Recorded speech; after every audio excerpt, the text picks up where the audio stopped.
Banyak orang merasa aman selama punya uang di rekening. Tapi saat rak supermarket kosong atau harga cabai tiba-tiba naik 300%, uang bukan lagi solusinya, melainkan persiapan. Masalahnya, kita hafal cara pakai aplikasi belanja, tapi nggak tahu cara menanam satu batang cabai pun di rumah. Sebelum Agustus datang, ada sesuatu yang harus kita siapkan supaya nggak jadi korban kepanikan massal berikutnya. Di video ini gue akan bahas ada 7 tanaman yang wajib ditanam sebelum Agustus tiba, yang bukan cuman menyelamatkan dapur, tapi juga menjaga ketenangan pikiran kita saat keadaan memburuk. Tanaman pertama yang layak mulai ditanam adalah cabai. Siapapun yang pernah belanja kebutuhan dapur pasti tahu bagaimana cabai sering menjadi bintang utama setiap kali harga pangan melonjak. Dalam beberapa minggu saja, harganya bisa berubah sangat tajam. Penyebabnya beragam, mulai dari cuaca, gagal panen, hingga distribusi. Padahal kebutuhan cabai hampir ada di setiap rumah tangga Indonesia. Dengan memiliki beberapa pot cabai di rumah, setidaknya kita memiliki cadangan kecil yang bisa membantu ketika harga sedang tidak bersahabat. Tanaman berikutnya adalah tomat. Selain mudah digunakan dalam berbagai masakan, tomat juga relatif mudah dibudidayakan di pekarangan maupun dalam pot besar. Yang menarik, tomat termasuk tanaman yang hasil panennya bisa dinikmati berkali-kali jika dirawat dengan baik. Ketika harga tomat naik karena produksi berkurang, kita tidak sepenuhnya bergantung pada pasar. Selanjutnya bayam. Selain kaya nutrisi, bayam juga termasuk tanaman yang cukup mudah dirawat. Ketika kita mulai menanam sayuran sendiri, manfaatnya bukan hanya mengurangi pengeluaran. Ada rasa tenang karena kita tahu masih memiliki sumber makanan yang bisa dipanen kapan saja. Rasa tenang seperti ini seringkali lebih berharga daripada sekadar menghitung berapa rupiah yang berhasil dihemat. Tanaman kelima adalah daun bawang, mungkin terdengar sepele karena biasanya hanya digunakan sebagai pelengkap masakan. Namun coba perhatikan kebiasaan belanja kita. Hampir setiap minggu kita membeli daun bawang baru karena cepat layu. Dengan menanam sendiri, kita tinggal memotong seperlunya dan sisanya tetap hidup. Pengeluaran memang tidak langsung berubah drastis, tetapi kebiasaan kecil seperti ini perlahan membangun kemandirian. Tanaman berikutnya adalah serai. Selain menjadi bumbu dapur, serai juga sering dimanfaatkan sebagai tanaman pengusir serangga alami dan bahan minuman herbal. Dalam situasi apapun, tanaman yang memiliki lebih dari satu fungsi selalu menjadi pilihan menarik. Kita mendapatkan manfaat ekonomi sekaligus manfaat kesehatan. Ini yang sering terlupakan ketika berbicara tentang ketahanan pangan. Tujuannya bukan sekadar makan kenyang, tetapi menciptakan rumah yang lebih mandiri. Dan yang terakhir adalah singkong. Banyak orang kota mulai melupakan tanaman ini karena dianggap makanan zaman dulu. Padahal justru singkong adalah salah satu tanaman yang dikenal cukup tangguh menghadapi kondisi tertentu. Umbinya bisa menjadi sumber karbohidrat alternatif, sementara daunnya juga bisa diolah menjadi lauk. Sejarah Indonesia sudah berkali-kali menunjukkan bahwa singkong pernah menjadi penyelamat masyarakat ketika beras sulit didapat atau harganya terlalu tinggi. Kadang kita terlalu sibuk mengejar makanan modern sampai lupa bahwa tanaman lokal justru memiliki daya tahan yang luar biasa.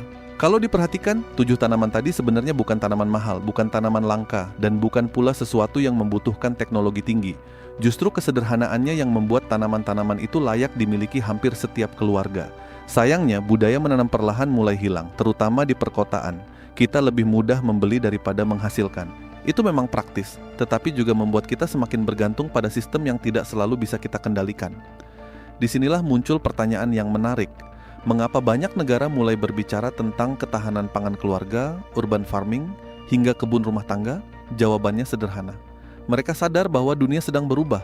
Populasi bertambah, cuaca semakin sulit diprediksi, konflik geopolitik memengaruhi perdagangan, dan biaya logistik terus berubah. Semua itu akan bermuara pada satu hal yang sangat dekat dengan kehidupan kita, yaitu harga makanan. Gue bukan sedang mengatakan bahwa bulan depan akan terjadi krisis besar, atau semua orang harus menimbun bahan makanan. Justru kepanikan adalah keputusan paling buruk. Yang jauh lebih masuk akal adalah meningkatkan kesiapan secara perlahan. Menanam hari ini mungkin hasilnya baru bisa dipanen beberapa minggu atau beberapa bulan lagi. Tetapi justru itulah esensi dari persiapan. Orang yang menanam pohon tidak sedang memikirkan hari ini, dia sedang memikirkan masa depan. Kita juga perlu jujur melihat satu kenyataan. Tidak semua masalah bisa diselesaikan oleh pemerintah dan tidak semua tanggung jawab bisa dibebankan kepada negara.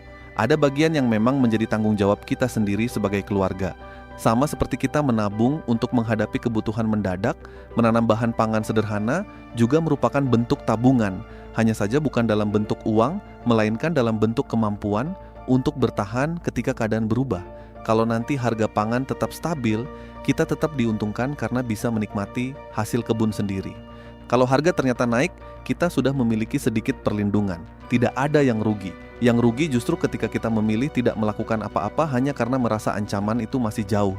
Sejarah berkali-kali mengajarkan bahwa perubahan besar hampir selalu datang lebih cepat daripada kesiapan manusia. Kesimpulannya, yang paling menentukan bukan seberapa besar ancaman yang datang, tetapi seberapa siap kita menghadapinya. Dunia tidak pernah menjanjikan harga pangan akan selalu murah, cuaca akan selalu bersahabat, atau distribusi bahan makanan akan selalu lancar. Sejarah sudah berkali-kali membuktikan bahwa setiap krisis selalu datang dengan pola yang hampir sama.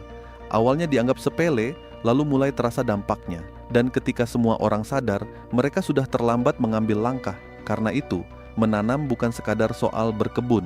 Ini soal cara berpikir, cara melihat masa depan dengan lebih tenang, lebih rasional, dan tidak sepenuhnya menggantungkan hidup pada sistem yang setiap hari bisa berubah. Kita memang tidak bisa mengendalikan inflasi, tidak bisa mengatur musim, dan tidak bisa menentukan kebijakan negara, tetapi kita masih bisa mengendalikan keputusan yang kita ambil hari ini.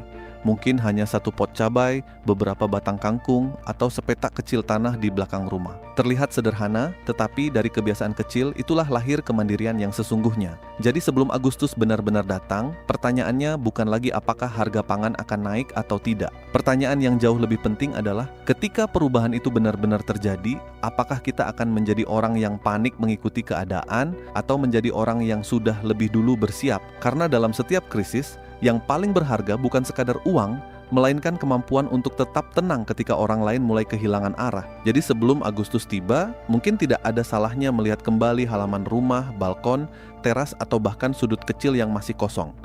Bisa jadi tempat itu bukan sekadar ruang yang menganggur, tetapi awal dari kebiasaan baru yang membuat keluarga kita lebih mandiri.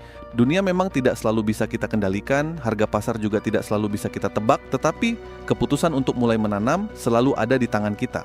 Semoga pembahasan kali ini bisa menjadi pengingat bahwa persiapan tidak selalu berarti rasa takut. Justru persiapan adalah bentuk optimisme bahwa apapun yang terjadi nanti, kita sudah mengambil langkah lebih dulu. Kalau menurut kalian pembahasan seperti ini bermanfaat, jangan lupa dukung channel Sekilas Uang dengan menekan tombol like, bagikan video ini kepada keluarga atau teman yang mungkin membutuhkan informasi ini, dan tentu saja subscribe supaya kalian tidak ketinggalan pembahasan ekonomi, pangan, dan berbagai isu penting lainnya. Sampai jumpa di video berikutnya.